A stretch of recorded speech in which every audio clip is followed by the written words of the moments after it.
ఇదే జగన్మోహన్ రెడ్డి గారు నిన్నటి వరకు కూడా బెంగుళూరు వెళ్ళి చికిత్స చేయించుకుంటున్నారని చెప్పుకున్నాం. అయితే అక్కడి నుంచి ఢిల్లీకి వెళ్తున్నారనే వార్త వెలుగులోకి వచ్చింది. ముఖ్యంగా పీఎం మోదీ గారిని రహస్యంగా కలిసి ఈ ఇప్పుడు ఏమైతే సమావేశాలు ఉన్నాయో దాని గురించి చర్చించే అవకాశాలు ఉన్నాయని చెప్తున్నారు. అసలు ఏం జరుగుతుంది? మనం మామూలుగా గతంలో కూడా జగన్ అండ్ మోడీ కొన్న ఒక ఒప్పందాలు కావచ్చు, వాళ్ళ మధ్య ఉన్న సంబంధం కావచ్చు, ఇవన్నీ మాట్లాడుకున్నాం అనేక సార్లు. ఎందుకంటే మోడీకి జగన్ పట్ల ముందు నుంచి కూడా వ్యతిరేకత ఏం లేదు. అతనికి మోడీ కానీ ఎవరైనా కానీ వ్యక్తిగతంగా ఎవరి పట్ల మంచిగానో చెడ్డగానో ఉండరు. వాళ్ళకి రాజకీయాలే ఇంపార్టెంట్. రాజకీయంగా ఎవరైనా తనకు ఉపయోగపడతాడు అనుకుంటే వాళ్ళతో మంచిగా ఉంటారు. ఉపయోగపడ్డు ఇబ్బందిగా ఉంది అనుకుంటే వాళ్ళని తొక్కేసేదాన్ని ట్రై చేస్తారు. ఏదైనా అంటే మొన్నటి వరకు చంద్రబాబుకి యాంటీగా మోడీ ఉన్నాడు, జగన్తో ఉన్నాడు. కానీ చంద్రబాబు అవసరం వాళ్ళకి ఏర్పడగానే మళ్ళీ చంద్రబాబుతో కలిశాడు. అంతకుముందు చంద్రబాబును అవినీతి పరుడని, పోలవరం ఏటీఎంగా వాడుతున్నాడని, మామకు వెన్నుపోటు పొడిచాడని ఇవన్నీ మోడీనే మాట్లాడాడు. అట్లాగే ఇతను కూడా మోడీని గురించి భారీ కూడా లేదు మోడీకి అని పర్సనల్ లెవెల్లో కూడా చంద్రబాబు మోడీని అటాక్ చేశాడు. ఇక అమిత్ షా మీద అయితే తిరుపతిలో రాళ్ళు వేయించాడు చంద్రబాబు. సో కానీ వాళ్ళకి అవసరాలు వచ్చినాక ఇద్దరు కలిశారు.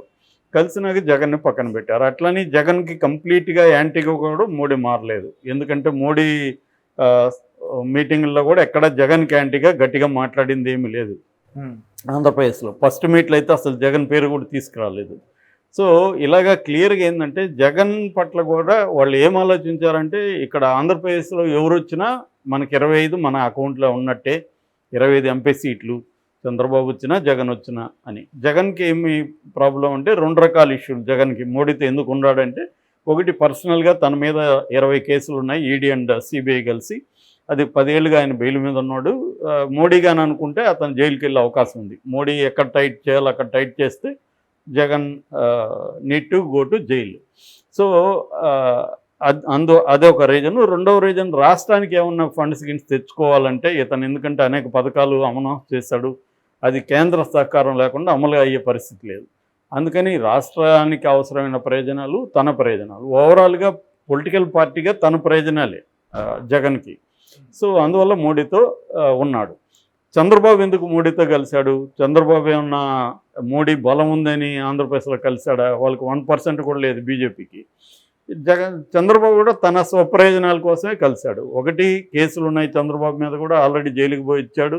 మోడీ పర్మిషన్ లేకుండా జగన్ చంద్రబాబుని జైల్లో పెట్టే పరిస్థితి లేదు. క్లియర్గా మోడీ అండ జగన్కు ఉంది కాబట్టి జగన్ జైల్లో పెట్టించాడు. సో మళ్ళీ కానీ మోడీతో యాంటీగా ఉంటే ఒకటి ఎలక్షనీరింగ్ అంటే పోల్ మేనేజ్మెంట్లో మనం వీక్ అయిపోతాము, జగన్ స్ట్రాంగ్గా ఉంటాడు. అందుకని పోల్ మేనేజ్మెంట్లో మనకి మోడీ అవసరం ఒకటి. రెండోది ఇన్ కేస్ జగన్ అధికారంలోకి వచ్చినా లేకపోతే మళ్ళీ మోడీ అక్కడ అధికారంలోకి వచ్చినా మనకు మోడీతో యాంటీగా ఉంటే మళ్ళీ మనం జైలుకి పోయే అవకాశం ఉంది. అందువల్ల ఒకటి జైలుకి పోకుండా చూసుకోవాలి, 2 గెలుపు కోసం మోడీ అవసరం. ఈ 2 కారణాలతో చంద్రబాబు కలిశాడు. అయితే ఇప్పుడు అనూహ్యంగా ఎవరో ఊహించని రీతిలో చంద్రబాబు సహాయం లేకుండా మోడీ గవర్నమెంట్ నిలబడే ప్రసక్తే లేదు. ఎందుకంటే ఆంధ్రప్రదేశ్ నుంచి 21 మంది కూటమి నుంచి గెలిచారు. అందులో 16 మంది చంద్రబాబు టీడీపీ వాళ్ళు ఉన్నారు. ఈ 16 మంది లేకపోతే ప్రభుత్వం కూలిపోయే అవకాశం ఉంది, ఎన్డీఏ ప్రభుత్వం. అందువల్ల ఇప్పుడు మోడీ చంద్రబాబు మీద డిపెండ్ అవ్వాలి. అయితే జగన్ పరిస్థితి ఏంటి? అందరూ ఏమనుకున్నారంటే ఇంత ఘోరంగా ఓడిపోయాడు జగన్, 11 మంది కూడా గెలవలేదు, 4 ఎంపీలు వచ్చారు కాబట్టి జగన్ పరిస్థితి అయిపోయింది, ఇంకా జగన్ని జైల్లో పెట్టేస్తున్నాడు అనేది తెలుగుదేశం వాళ్ళు అయితే ఇంక విపరీతంగా ప్రచారం చేశారు. కానీ నెల రోజులైంది, జగన్ మీద కేసులు కూడా ఏమీ లేదు. ఒక రఘురామకృష్ణరాజు ఆయన కూడా చంద్రబాబును అడిగి చేశాడని నేను అనుకోవట్లేదు. ఎందుకంటే తెలుగుదేశం వాళ్ళే రఘురామకృష్ణరాజుకి సంబంధించి నెగిటివ్గా మాట్లాడడం నేను విన్నాను. ఇతను మళ్ళీ మనకు కూడా తలనొప్పి అయ్యేట్టుగా ఉన్నాడని వాళ్ళు మాట్లాడుకుంటున్నారు. అలా పెట్టాడు తప్ప చంద్రబాబు ప్లాన్ చేసుకుని జగన్ మీద ఇప్పటి వరకు ఏం కేసులు కానీ ఏమీ ప్లాన్ చేసుకుని పెట్టట్లేదు. అందుకని తెలుగుదేశంలో కూడా చంద్రబాబు మీద అసంతృప్తి ఉంది. నెల రోజులు అయిపోయింది, మీరు ఇప్పటికి కూడా ఏమి చేయకపోతే తెలుగుదేశం వైసీపీ కుమ్మక్కైనా అనుకుంటారని కూడా పోస్టులు పెడుతున్నారు. అంటే చంద్రబాబు మీద తెలుగుదేశం కేడర్లో కానీ మీడియాలో కానీ అసంతృప్తి ఉంది ఈ విషయంలో. ఎందుకు ఇవన్నీ జరుగుతున్నాయి? మోడీతో ఇప్పుడు నిన్న ఒకటి మాట్లాడుకున్నాం, బెంగళూరు వెళ్ళాడు జగన్ అని. 2 వారాల్లో రెండోసారి బెంగళూరు ఎందుకు వెళ్ళాడు జగన్? అక్కడేమీ ఆయనకి కార్యాలయం లేవు, పార్టీ లేదు, అక్కడ ఏమీ లేదు. ఎందుకు పోవాల్సి వచ్చింది? ఒకటి ఏంటంటే అతనికి ఆరోగ్యం బాగాలేదు, ముఖ్యంగా మెంటల్ డిజార్డర్స్ ఉన్నాయి, అందుకని లండన్ నుంచి వచ్చారని తెలుగుదేశం వాళ్ళు ప్రచారం చేస్తున్నారు. దానికేదో ఆయన ఇక్కడికే రావాలని మళ్ళీ లండన్ పోవాలనుకున్నా పోవచ్చు. లండన్ వాళ్ళు వచ్చి వైద్యులు అక్కడికి వచ్చేవాళ్ళు ఇక్కడికి రారా, తాడేపల్లి రారా? కాబట్టి ఇక్కడ క్లియర్గా ఏంటంటే ఇంకేదో ఉంది జగన్కి అనేది ఉంది. ఈ లేటెస్ట్గా మనకు వచ్చిన ఇన్ఫర్మేషన్ అంటే మోడీని కలవడానికి బెంగళూరుకి వెళ్ళాడు. ఎందుకంటే ఇక్కడ ఉంటే సపరేట్ ఫ్లైట్లో పోయినా ఏది జరిగినా తెలిసిపోతుంది. అక్కడ బెంగళూరు నుంచి వెళ్తున్నాడు. అక్కడ తనకి ఆల్రెడీ డీకే శివకుమార్ లాల్తో ఉంటే కూడా స్నేహం ఉంది కాబట్టి వాళ్ళు కూడా హెల్ప్ చేస్తున్నారని. కాబట్టి మోడీ ఎందుకు కలవాలనుకున్నాడు జగన్ని? ఈ జగన్ కలవాలనుకోవడంలో అర్థం ఉంది. ఎందుకంటే జగన్ ఇప్పుడు జైలుకి పోకుండా ఉండాలి. ఒకటి కానీ మోడీ కానీ జగన్ పట్ల సీరియస్గా కానీ ఉంటే, ఆ కేసులు కానీ ముందుకెళ్తే, జగన్ కన్విక్షన్ పడితే జగన్ పొలిటికల్ లైఫ్ అంతమైపోతుంది కన్విక్షన్ పడితే. కాబట్టి అది పడకూడదు, అది ఇంపార్టెంట్ జగన్కి. రెండవది, చంద్రబాబు తన మీద దూకుడుగా వచ్చి తన జైల్లో పెట్టకుండా కూడా మోడీ అడ్డుకోవాలి. ఈ రెండు పర్పస్లు జగన్కి అవసరం ఉంది. ఎందుకంటే ఈ 5 ఏళ్ళు తను గట్టిగా సర్వైవ్ అయితే మళ్ళీ అధికారంలోకి వచ్చే అవకాశం ఉంది. ఎందుకంటే 40% ఓట్లు అతనికి వచ్చాయి కాబట్టి 40% ఓటర్లు ఉండడం అనేది మాటలు కాదు ఇవాళ ఉన్న పరిస్థితిలో. కాబట్టి మళ్ళీ అధికారంలోకి రావడం అసంభవం అయితే కాదు, అసాధ్యమైతే కాదు. కాబట్టి సర్వైవ్ అయి ఉండాలి, తన శక్తులనంతా ఇంటాక్ట్గా పెట్టుకోవాలి. ఇది జగన్కు ఉన్న ప్రయోజనం. అందుకని జగన్ అంటే అర్థం చేసుకున్నాం మోడీ ఎందుకు కలుస్తున్నాడు అనుకున్నప్పుడు రాజ్యసభ ఫస్ట్ మనం చూడాలి. రాజ్యసభలో మామూలుగా 245 మంది ఉంటారు, అందులో 20 ఖాళీలు ఏర్పడ్డాయి. ఇప్పుడు అందువల్ల మ్యాజిక్ ఫిగర్ ఏంటంటే 113 ఉండాలి. ఏ బిల్లు పెట్టాలన్నా మినిమం 113 మంది ఆ బిల్లుకి సపోర్ట్ చేస్తేనే బిల్లు పాస్ అవుతుంది. కానీ ఎన్డీఏ కూటమి పరిస్థితి ఏంటి? ఎన్డీఏకి 101 మంది మాత్రమే ఉన్నారు. అంటే 12 మంది రావాలి. ఎందుకంటే రీసెంట్గా 4 రిజైన్ వాళ్ళ టైం అయిపోయింది, రిజైన్ చేశారు. అందువల్ల ఎన్డీఏ కూటమికి తగ్గిపోయింది. సో ఇంకా 12 మంది కావాలి.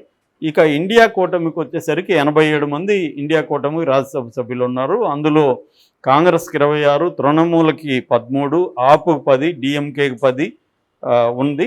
అది కాకుండా ఇటు ఇండియా కూటమికి ఇటు ఎన్డీఏ కూటమికి చెందని పార్టీలు బీఆర్ఎస్కి 4 ఉన్నాయి.